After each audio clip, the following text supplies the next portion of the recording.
It feels like I'm walking through quicksand, scratching my way through the wasteland. Day after day, the horizon's the same. I think I'm losing count. El devastador Brainbuster es un peculiar movimiento cuya creación se le atribuye a Killer Carl Cox, y que desde entonces se ha expandido por toda la industria, siendo muy popular aún a nuestros días. Este consiste básicamente en un sheep drop suplex, que para quien no lo recuerde o no se haya visto la primera parte de esta recopilación, se denomina sheep drop a un movimiento que aparenta acabar de forma segura, por lo general con el usuario boca arriba como podría ser precisamente el suplex, pero que en vez de eso cambia la zona de impacto hacia la cabeza o el cuello del receptor, transformando el movimiento inicial a mitad del camino a otro más brutal, en este caso, el Brainbuster. Con esta movida en particular, pese a su rápida popularización a nivel mundial, siendo utilizado por grandes figuras como Jushin Liger, Eddie Guerrero, y Austin Aries, durante años la WWE fue mucho más reticente con dar luz verde a su ejecución dentro de sus cuadriláteros, catalogándolo como es de esperarse, en un nivel de riesgo similar al del piledriver, con potenciales riesgos de daños al cuello y la cabeza en caso de que algo falle en su ejecución. Sin embargo, quizás tanto a su alta popularidad, como porque pese a su aparente peligrosidad, no se tiene mucho registro de lesiones importantes a causa de este, eventualmente la promoción decidió aprobarlo. Irónicamente, es precisamente en la WWE, donde casi se crea un precedente de lo peligroso que un Brainbuster mal ejecutado puede llegar a ser, y resulta aún más curioso tomando en cuenta que ese no era el movimiento que estaba planeado a utilizarse en aquel momento.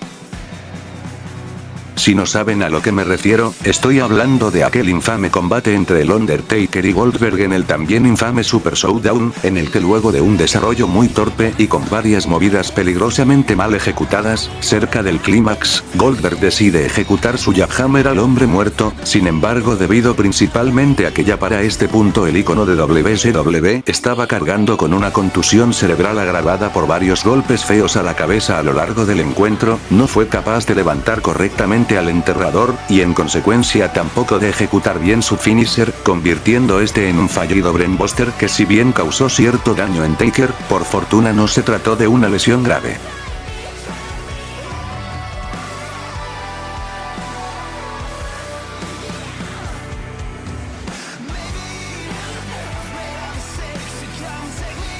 El simple DDT, que hace tantos años fue tan popularizado por Jake Roberts y que en la actualidad sigue siendo de los más utilizados, parece ser devastador, y aunque sí que tiene su riesgo, en realidad siempre y cuando el usuario y el receptor estén bien coordinados tanto en la posición como en el momento de la caída, resulta en un movimiento bastante seguro. Entonces, quitémosle la estable posición inicial, el control de colocación, de caída, y prácticamente de cualquier movimiento al receptor, y en cambio agreguémosle un agarre más complejo, la necesidad de ejercer más fuerza por parte del usuario, y una mayor altura de impacto, y como resultado tenemos a una potencial fábrica de fracturas craneales si alguien se mueve más de lo debido, la cual ha sido bautizada como Bloody Avalanche Sunday. Siendo popularizada por Finn Balor mientras aún luchaba en la New Japan como Prince Devitt, el movimiento consiste en un underhook DDT, pero elevando al oponente como si se le fuese a aplicar un suplex antes de impactar su cabeza con fuerza sobre la lona, teniendo otra variante en la que también ejecuta la movida desde la altura de la tercera cuerda. En el caso de esta, por lo que se sabe, desde el conocimiento de la misma había estado vetada dentro de WWE, por lo que se temía con toda razón que al firmar con la empresa en 2014, quedaría fuera del arsenal del que desde entonces conoceríamos como Finn Balor. Pero sorpresivamente, quizás porque vieron en el luchador la capacidad y el cuidado apropiado para aplicarla con el menor riesgo posible, le acabaron dando la luz verde para utilizarla, incluyendo su versión de más alto vuelo.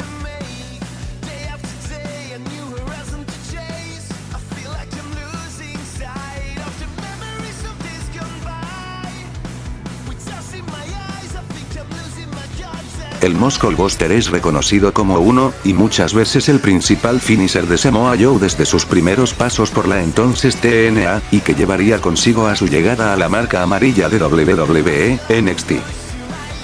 Este devastador movimiento puede considerarse como una variante del Brainbuster, diferenciándose de este primero en el agarre luego del levantamiento, pues en el Muscle-Buster Joe apoya el cuello de su oponente sobre su hombro mientras lo sostiene por detrás de sus rodillas, para luego proceder a tomar carrerilla antes de lanzarse de espaldas, impactando con fuerza el cuerpo de su contrincante. Y si bien siempre ha encajado muy bien dentro del arsenal del luchador, se vio forzado a omitirlo durante la mayor parte de su trayectoria dentro de la WWE, luego de que le fuera prohibido. Esto debido a un incidente que seguro que aún estará en la memoria de muchos, en el cual durante una dark match entre este y Tyson Kidd, celebrada luego del show de Raw del 1 de junio del 2015, usó esta movida como ya lo había hecho un centenar de veces en el pasado sin mayor problema, logrando llevarse la victoria.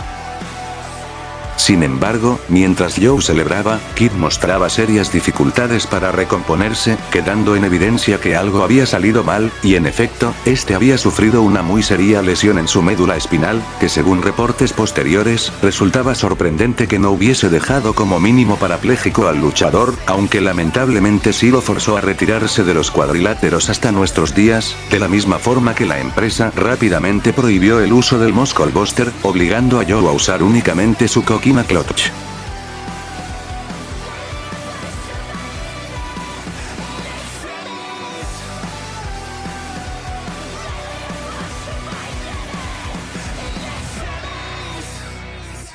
En el caso del Burning Hammer, hablamos de lo que básicamente es un Death Valley Driver invertido, cuya invención se le atribuye a Kotetsu Yamamoto en la década de los 70s, convirtiéndose más tarde en uno de los movimientos más característicos de Kenta Kobashi, quien con esto se encargaría de popularizarlo. Años después del otro lado del mundo, el entonces conocido como Tyler Rex intentó adoptarlo también como su finisher dentro de la WWE, sin embargo luego de unos meses de utilizarlo no solo se le dio la negativa para esto, sino que además el movimiento fue trasladado a la lista negra de la compañía, surgiendo informes contradictorios sobre por qué a Rex no se le permitió usarlo. Por un lado se cuenta que fue porque la directiva consideró la movida demasiado peligrosa, lo que por su naturaleza ciertamente podría tener todo el sentido. Sin embargo, durante una entrevista con The Hannibal TV, el atleta afirmó que fue John Cena quien luego de regañarlo, influyó a la prohibición de la movida, supuestamente alegando que era muy similar a su ajuste de actitud, lo que en sí es cierto, pero esto es debido a que como ya mencioné, el Burning Hammer es una variante invertida.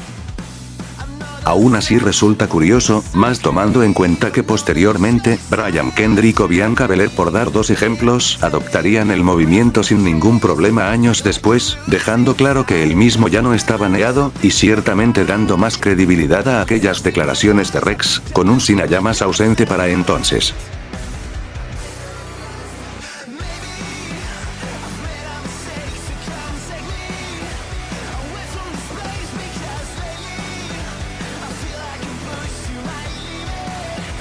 Directamente desde Japón, el Kinniku Buster es lo que obtienes cuando tomas un movimiento ya impresionante por su potencial brutalidad, en este caso, el recién visitado Muscle Buster, y decides que en realidad no es lo suficientemente devastador. Este de hecho tiene la peculiaridad de haber surgido de la ficción, más específicamente del manga de Kinnikuman, de donde como supondrán, debe su nombre.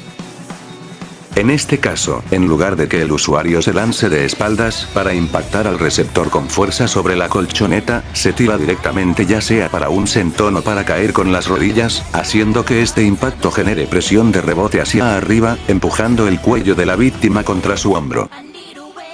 Y si ya hemos repasado y presenciado el riesgo que puede suponer el Muscle Buster si algo sale mal, en el caso del Kinniku se comenta que esto puede llegar incluso a duplicarse.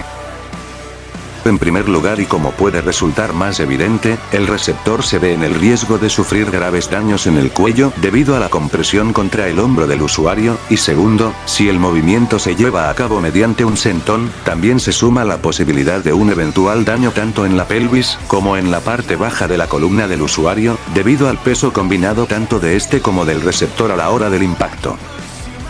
Y aunque el riesgo de daño en las rodillas también está presente en la variante en la que la caída son con estas, realmente tiende a ser más bajo, o por lo menos, en un margen de tiempo considerablemente mayor.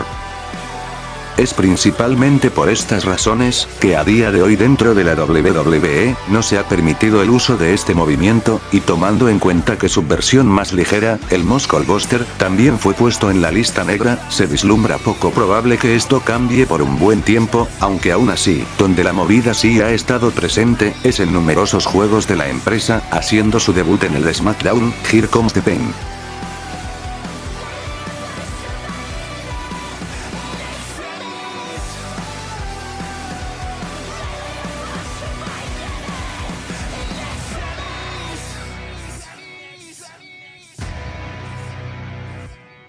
And that's